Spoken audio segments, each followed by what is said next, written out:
Bienvenidos, queridos hermanos, a este su programa de Apologética Siloé.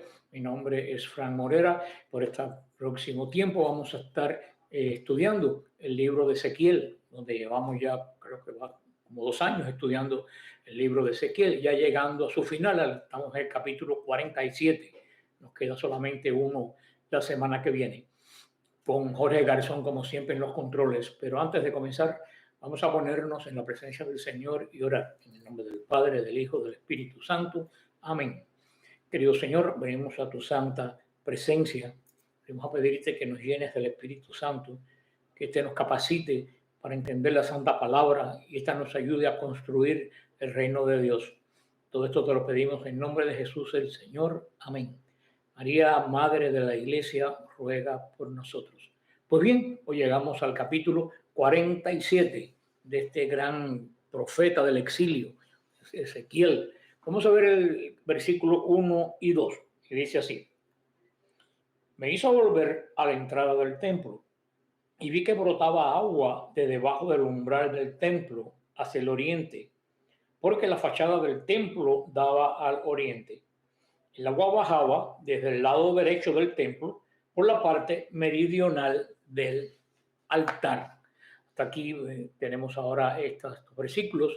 Estos versículos son muy hermosos, a mí me encantan estos versículos y se usan o se usaban generalmente en la ceremonia de las Perges, que es una ceremonia que se hacía el domingo en las parroquias, muy bonita, donde se tomaba agua bendita y se rociaba al pueblo y se cantaban varios versículos: Rocíame, Señor, y quedaré más blanco que la nieve. Y se cantaba este texto: vi agua que salía del costado del templo. Es un capítulo, una visión tremendamente mística, conducido a la entrada de la casa de ese gran templo que está contemplando Ezequiel, posiblemente conducido por este hombre radiante que vimos en Ezequiel 40, versículo 3, que lo fue guiando por todo el nuevo templo. Ezequiel vio algo que nunca antes había existido en el templo de Jerusalén: un río que salía directamente de él. Ezequiel usa o se le dio esta bella imagen para afirmar que el nuevo templo, con el nuevo templo, así como el antiguo templo, será fuente de bendición. Uno fue fuente de bendición para Israel, donde ellos adoraron, que era su misión. El nuevo templo, que es la iglesia, va a ser fuente de bendición para la nueva iglesia que surge del nuevo pacto de Dios con los hombres. Significativamente, el río no proviene de un palacio, de un rey, ni del edificio de un gobierno, no proviene de un mercado, no viene de ningún lugar de negocio, de ningún estadio de deportes. Este río viene de la casa de Dios. Esto es lo que tenemos que tener en mente para este capítulo. Este río surge de la casa de Dios. Nadie más en el mundo puede dar un río de bendición como la que da el Señor, pero que brota de su casa, tal como brotó el agua abierta del costado de Cristo, porque eso también es una profecía que va conectada místicamente al costado abierto de Cristo, donde emanó agua, sangre y agua. Sigue diciendo que las aguas descendían debajo del templo, hacia el lado derecho. En toda la historia registrada, Jerusalén nunca tuvo un río. Y eso es curioso porque tuvo arroyos, tuvo manantiales, tuvo algunos pequeños torrentes como el Cedrón, que alguna vez cuando llovía en las montañas tenía un poco de agua, pero río no tenía. Y es curioso porque casi todas las ciudades contemporáneas con Jerusalén de esa época se construían cerca de un río por el agua. Por esto vemos que esta ciudad es extraña en cierto sentido. Está construida donde no hay río, está construida fuera del camino de las caravanas, está construida en un lugar árido, pero está construida en el lugar donde Abraham, nuestro padre en la fe, fue a sacrificar a Isaac y se le dio un carnero de sustitución. Y aquí comienza el sacrificio sustitutivo. Isaac iba a ser sacrificado, fue sustituido por un carnero y ese fue el que se sacrificó. Ahí comienza el sentido de los sacrificios de Israel. La persona pecaba, como el precio del pecado es la muerte, iba al templo, presentaba un animal, le imponía las manos, confesaba sus pecados, se mataba el animal. Ese era un animal sustitutivo. Lo sustituía cargando el pecado del animal y la pena de la muerte. Jesús es nuestro gran cordero sustitutivo, porque la pena que teníamos nosotros que tener de la muerte eterna por la desobediencia, la cargó Él y la venció en la cruz, y la venció sobre todo resucitando de nuevo y siendo el Señor de la vida. En esta geografía árida de Israel, un río es tanto una bendición como un milagro. ¿Por qué? Porque el río traía vida, el río traía crecimiento, el río traía vitalidad, el río traía esperanza, sobre todo el río traía seguridad, que el agua no se le iba a acabar. Además era un medio de comunicación. Bendición y fertilidad y agua son ideas prácticamente intercambiables en el Antiguo Testamento. Quieren decir prácticamente lo mismo. Bendición de Dios, fertilidad, porque era una bendición para la tierra y para el ser humano ser fértil y poder crear hombres y mujeres para la alianza. Y la esperanza también de que va a haber vida porque hay agua. Pensamos sobre todo en la belleza del Salmo 46, donde dice, del río sus corrientes alegran la ciudad de Dios. Como les decía, Jerusalén es la única gran ciudad del mundo antiguo que no está ubicada cerca de un río.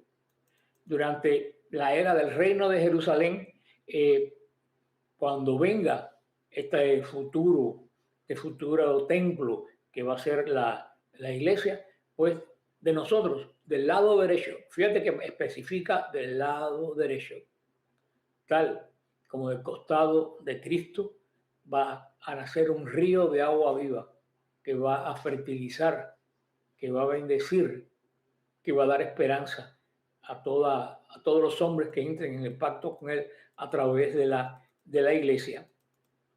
Este río se ha considerado siempre por todas las personas espirituales, lo han considerado como el Espíritu Santo. El Espíritu Santo es este caudal que brota del templo, que brota de la iglesia y que es fuente de vida para el creyente. Porque sin el río del Espíritu Santo, el creyente está muerto, el creyente se seca. Estas promesas ya venían dadas por el profeta Joel, capítulo 3, versículo 16. Dice, y saldrá una fuente de la casa del Señor. También el profeta Zacarías, 14:8, dice, acontecerá también en aquel día que saldrán de Jerusalén aguas vivas. El apóstol Juan también nos menciona un río similar en el Apocalipsis. La diferencia es que en el relato de Ezequiel, este río sale del templo. En el relato de San Juan, en el Apocalipsis, este río sale del trono de Dios. Pero en este tiempo, en el nuevo, cuando llegue este nuevo templo de Dios, que es la iglesia, el trono de Dios va a ser la iglesia, su cuerpo, y de ahí va a brotar el Espíritu Santo, va a brotar los ríos de la gracia. Vamos a ver versículos 3 y 6.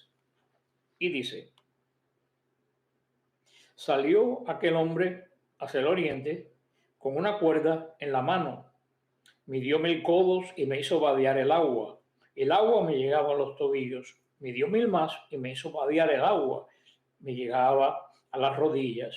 Midió 1000 más y me hizo vadear el agua, me llegaba a la cintura. Midió otros 1000. El torrente era imposible de vadear porque había crecido y solo podía pasarse a nado. Era un torrente que no se podía vadear. Y me dijo, ¿has visto, hijo de hombre? Y me hizo caminar y volver a la orilla del torrente. Cuando volví a la orilla del torrente, había a un lado y a otro gran cantidad de árboles. Mira qué hermoso esta profecía, que pura mística, pura visión. Vuelve de nuevo a hablar de medidas, Ezequiel. Pero vamos, como esto es una profecía tan hermosa, vamos a ponerla en el contexto espiritual. En esta oportunidad el Señor le da a Ezequiel esta visión, que esto río, podemos decir, simboliza la vida que proviene de Dios, que es el Espíritu Santo, y las bendiciones que provienen del Espíritu Santo a la vida del creyente. El profeta poco a poco se fue metiendo en este río, según la descripción que Dios le da a Ezequiel a través de esta visión. Vamos a identificar en la vida, nuestra vida cristiana, a ver en qué forma está la vida tuya y la vida mía. Primero, hay las personas que observan desde afuera.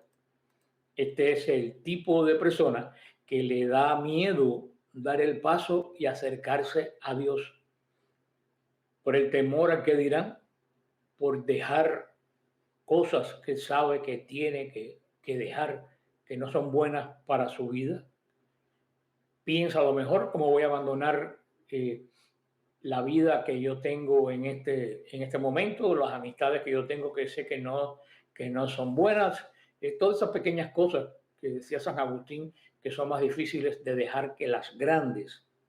Es la persona que pierde el privilegio, ve correr el río, ve correr la gracia, pero no se anima a entrar. Y las bendiciones y la gracia, hermano, no corren hasta que tú no pones el pie en el río. Ahí es cuando empiezan a correr. También tenemos que ya a Ezequiel le daba el agua a los tobillos. Este tipo de persona que solo quiere vivir una vida cristiana superficial, muy por encimita. No le gustan los compromisos, como conocemos gente así. Le gusta disfrutar de la presencia de Dios, pero no quiere comprometerse. No quiere adentrarse más en este torrente del Espíritu Santo. ¿Por qué? Le cuesta ser radical. Esa es la palabra hoy en día que la iglesia necesita, radicalidad. Pero cuando entramos al río, tenemos que empezar a ser totalmente radicales. A esta persona le gusta tener el control de su vida y no quiere que Dios lo guíe. Más bien, él quiere darle órdenes a Dios a través de la oración. Veamos ahora que le llevaba el agua hasta las rodillas. Este es el tipo de persona que se conforma con asistir regularmente a la iglesia, a la misa, pero no tiene una vida cristiana profunda. Está dentro del agua, se refresca, pero sigue queriendo mantener el control. Está dispuesto a ir más adentro. Es decir, el único compromiso que tiene que asumir aquel que verdaderamente se congrega en la iglesia, que no solo es congregarte, es asumir un compromiso con aquel que viene a ti y te lleva a vivir de la forma de obediencia también que él vivió a su padre. Vamos a ver el agua hasta la cintura. El nivel de agua continúa subiendo, continúa subiendo y ahora llega hasta la cintura. Este nivel representa el esfuerzo que hacemos por resistir. Cuando uno se adentra en la corriente hasta la cintura, tiene que hacer esfuerzo en un río porque la corriente te lo lleva. Esta corriente es el Espíritu Santo. La persona se quiere adentrar en las cosas de Dios, pero todavía quiere mantener el control, aunque la corriente se lo trata de llevar. Casi podemos decir el 80% del cuerpo está dentro del agua, quiere, pero no sabe nadar y le da miedo adentrarse un poco más. No tiene la seguridad de tocar piso, de tocar su piso. Le falta la confianza y la esperanza. Teme que el agua esta agua que es el Espíritu Santo lo lleve a lugares donde ya no se sienta más el fondo y ya no tenga de qué agarrarse, solamente vivir pendiente de los movimientos de Dios hacia uno. Muchas personas se encuentran en este nivel, ya están tan adentrados en la fe que sienten que el Espíritu los quiere arrastrar, pero la persona tiene miedo a perder pie. El pie quiere decir, estás tocando fondo, tú tienes el control. Te están hablando más fuerte, pero tú quieres seguir en tu control, no dejar que ese río te controle. Finalmente, ya llegó un momento que no se podía pasar a nado. Las aguas crecieron de tal manera que solo se podía cruzar nadando. Este es el nivel, queridos hermanos, cuando perdemos todo el control y nos tenemos que dejar arrastrar por el agua. Este nivel es el tipo de persona que aprende a vivir por la fe, dependiendo día a día del Señor. Es cuando tú sientes que las circunstancias se te salen de las manos, no la puedes controlar, sientes que no puedes tocar suelo firme. No hay nada de que te dé seguridad. Ahora es cuestión de fe, ahora es cuestión de confianza y dependencia de Dios. Y ese es el último salto de la fe. No sé si ustedes recuerdan, han oído ese relato que es tan común, que dice que esta persona venía subiendo la montaña, perdió pie, cayó por un abismo, pensaba él, y se agarró de una rama, empezó a decirle al Señor, Señor, sálvame, Señor, sálvame, Señor, sálvame. Y el Señor le dijo, ¿tú tienes fe? Y él dijo, sí que tengo fe. Y le dijo, suéltate. Y el hombre en la oscuridad no se atrevió a soltarse. Y seguía clamando, Señor, Señor, sálvame. Y el Señor le decía, suéltate. Y él no se quiso soltar y pasó una noche de angustia tremenda. Ya las fuerzas le faltaban, pensando que se lo iba a devorar el abismo. Y cuando amaneció, estaba a 2 pies del piso. Así nos pasa muchas veces. Tenemos la solución ahí, a 2 pies, pero nosotros no queremos soltarnos de estas ramas, que es mi seguridad, y entrar en la seguridad de Dios, que es como esa noche que tú ya no tienes control, tienes que confiar en una palabra que te da Él. Es precioso este capítulo de Ezequiel y tenemos que pensarnos qué clase de vida tenemos. Estás afuera mirando, el agua te llega a los tobillos, te llega a las rodillas, el agua está en la cintura, o estás nadando y dejas que te arrollen, que te lleven las aguas. Nota que los beneficios se encuentran en la persona que nada y en la persona que se deja llevar por el río. Los demás están haciendo esfuerzo, pero no reciben beneficio. Si vas a hacer el esfuerzo, ¿por qué no lo haces para recibir beneficio? Este río que viene de la misma presencia de Dios. ¿Y dónde podíamos preguntar? ¿Dónde está ese río? Y Jesús lo dijo bien claro. Dijo que el que cree en mí, de él saldrán ríos de agua viva. Vemos cómo el profeta es enseñado por el Señor de esta forma tan hermosa y cómo también después de tantos miles de años, pues a nosotros también nos sirve. Vamos a ver los versículos del 7 al 12 y dice así.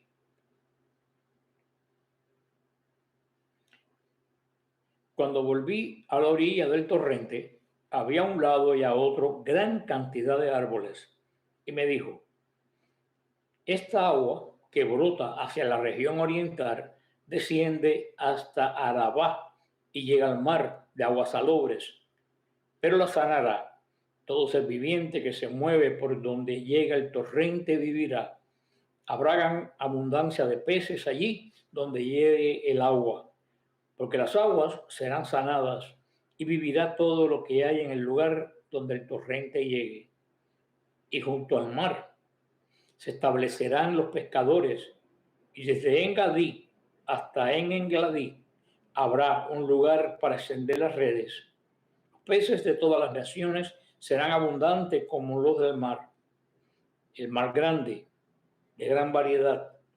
Pero sus marismas y lagunas no serán sanadas, se dejarán para salinas. junto al torrente a una y a otra orilla crecerá toda clase de árboles frutales. Sus hojas no se marchitarán, ni se acabarán sus frutos. Todos los meses darán nuevos frutos, porque sus aguas fluyen del santuario.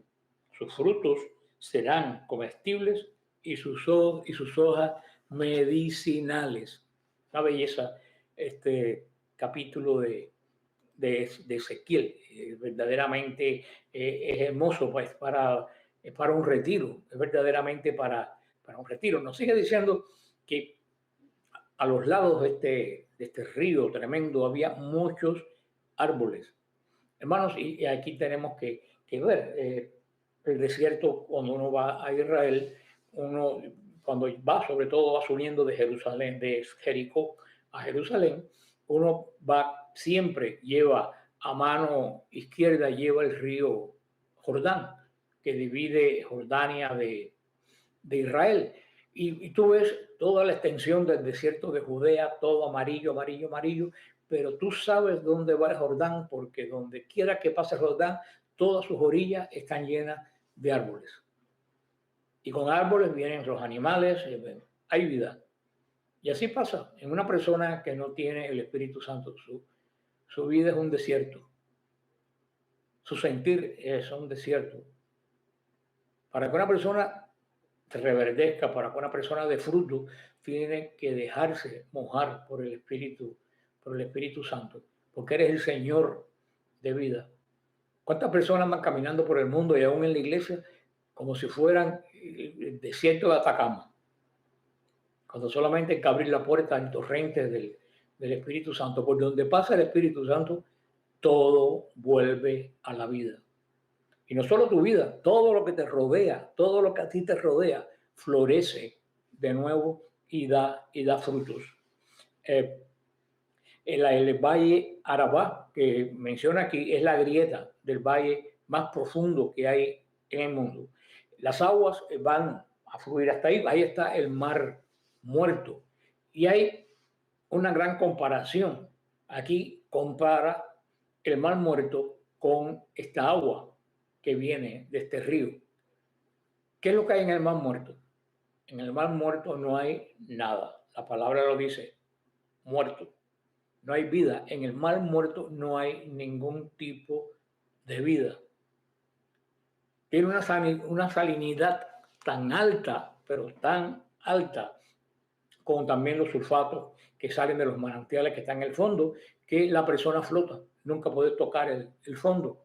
Se han visto las famosas fotos en el mar Muerto que la persona se la tiran flotando con un periódico en la mano. No te hundes. Pero tú sabes que siendo un mar donde no te hundes, es donde más ahogados hay en Israel. Porque hay personas que no saben manejarse cuando entran al mar y no siguen las instrucciones que le dan y mueren ahogados porque si se viran, después ellos no saben cómo volverse a mirar para arriba porque está flotando. Y eso verdaderamente nos dice a nosotros pues muchísimas cosas. Viene el río, viene este río lleno de vida, por donde quiera que va pasando, todo está floreciendo. Y llega un mar que está salinizado, un mar que toda la orilla son bloques de sal, que tiene azufre dentro, que a veces que tiene un poco de mal olor, que puedes estar al lado de esa cantidad de agua y te mueres de sed, porque esa agua no se puede tomar. Tan es así que te cae un poco de agua en los ojos y es terrible como te arde. Cuando uno sale del mar Muerto tiene que correr a las duchas inmediatamente y quitarse lo que se te ha pegado, porque puede hacer un daño tremendo a la piel. Pero dice la palabra de Dios que cuando este río de vida llega a este mar que está muerto, en vez de río de vida secarse, el mar vivifica. Se llena de peces y aquellas orillas áridas, aquellas orillas llenas de sal, llenas de salitre, llenas de azufre, dice que se llenan de árboles. Esto sigue siendo la obra del Espíritu Santo. Posiblemente tú o yo somos ese mar que está muerto, áspero, que todos somos sal y salitre y azufre, que no se nos puede tocar, porque enseguida las manos nos arden como que toca las aguas del mar muerto.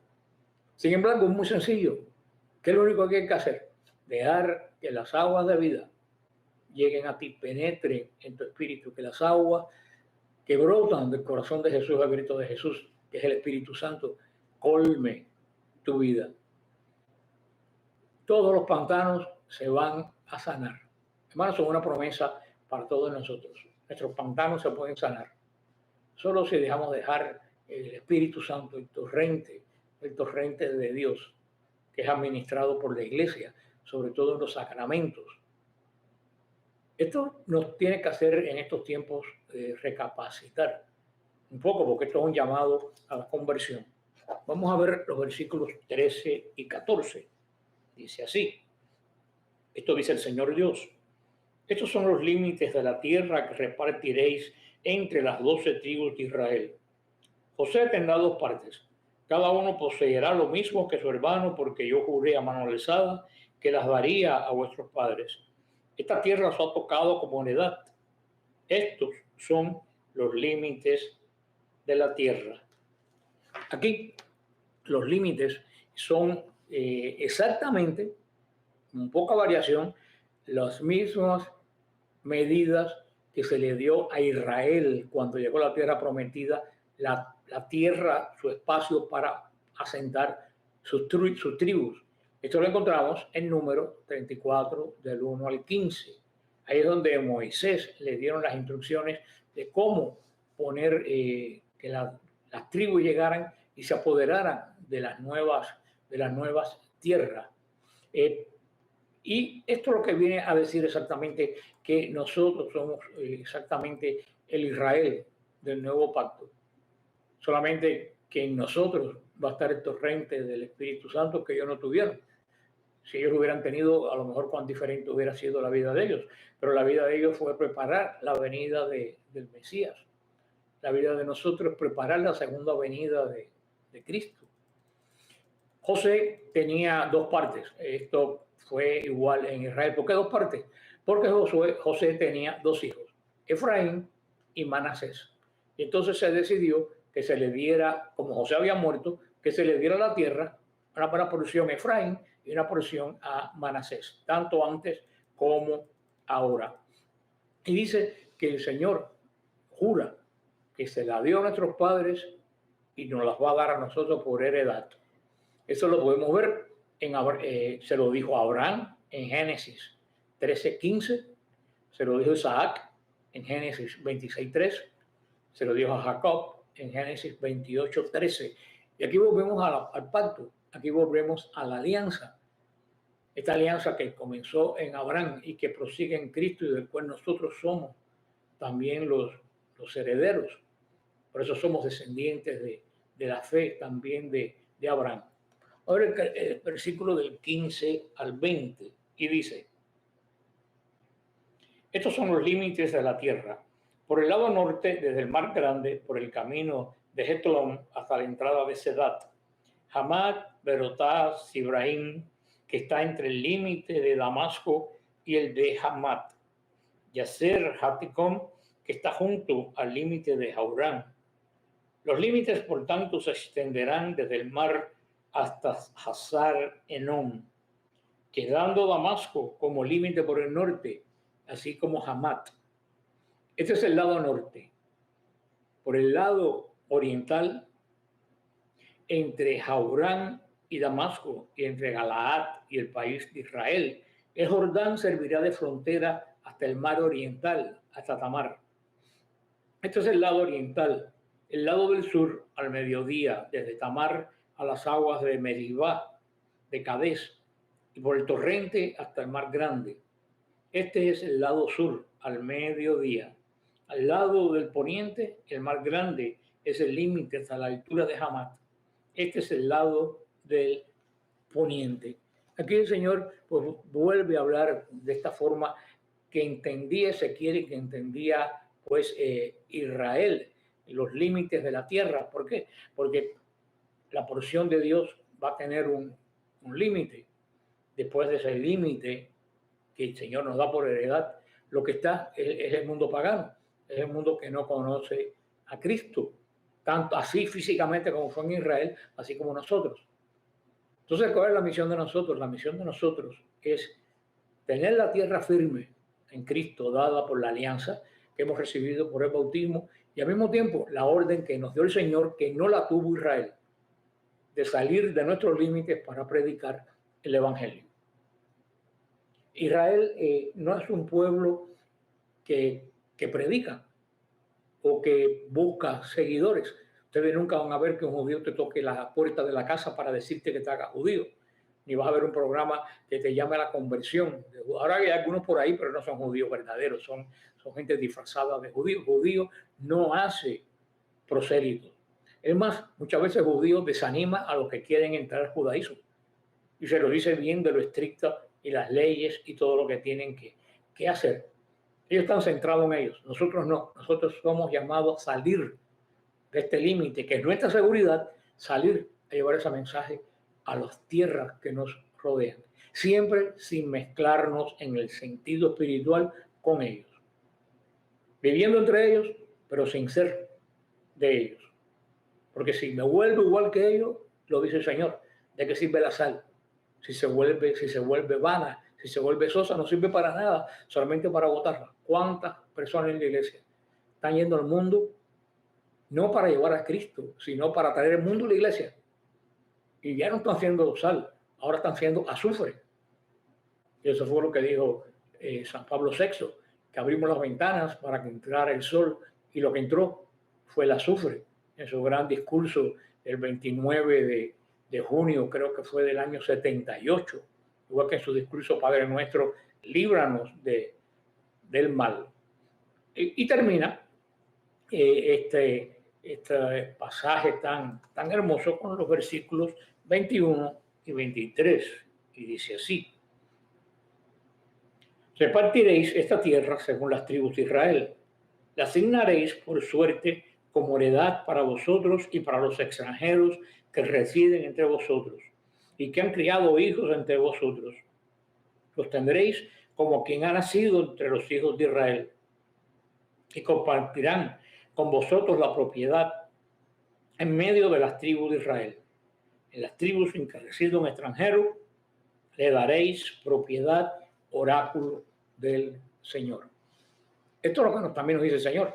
Tenemos que abrir las puertas de la iglesia, no para dejar entrar las cosas malas del mundo, sino para llamar a los que están afuera, que entren a la iglesia, aunque hayan sido ajenos de otras religiones, de otros cultos, a la iglesia, pero que vengan a la iglesia y se sientan entre nosotros igual amados como hijos de Dios. Esto ya desde el Pentateuco prescribía un trato humano para los extranjeros que vivían en Israel. Eso lo podemos ver en Éxodo 22, 21, en Levítico 19, 10, en Deuteronomio 14, 29. O sea, ante ahora el Señor no cambia su mensaje, solo lo extiende. Y así terminamos este hermoso capítulo. Ya la semana que viene, me parece increíble, terminamos Ezequiel, uno también de los profetas más largos, llamados los profetas mayores. Y ya empezaremos con los profetas menores, que son mucho más cortos, pero no son mucho menos importantes, son exactamente igual de importantes.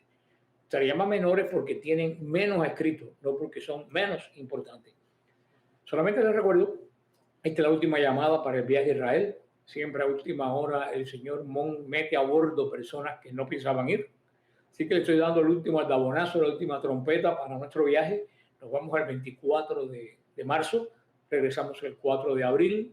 Última vez que vamos a estar en la procesión de las palmas, porque el año que viene pasaremos a ir en otra época y con menos tiempo. Ahora que son 12 días, tenemos que reducir los tiempos porque muchas personas no pueden tener 12 días fuera del trabajo, y lo hemos entendido. Así que todavía tienes oportunidad. Si el Señor te llama y te da los medios, pues puedes, si estás en Estados Unidos, puedes llamar al 305-303-1340. Si estás fuera de Estados Unidos, que también te podemos gestionar desde tu lugar el viaje, puedes entrar a apologeticasiloe.net. En la sección de contáctenos, me escribe me das tu email y yo te mando la información. O entras en Facebook a Frank Morera, Defensa de la Fe. Y por Messenger, por mensaje, me mandas tu email y yo también te contesto con mucho gusto. Que el Señor te bendiga, guarde a todos y si Dios quiere, en final de marzo nos vemos en Jerusalén. Amén.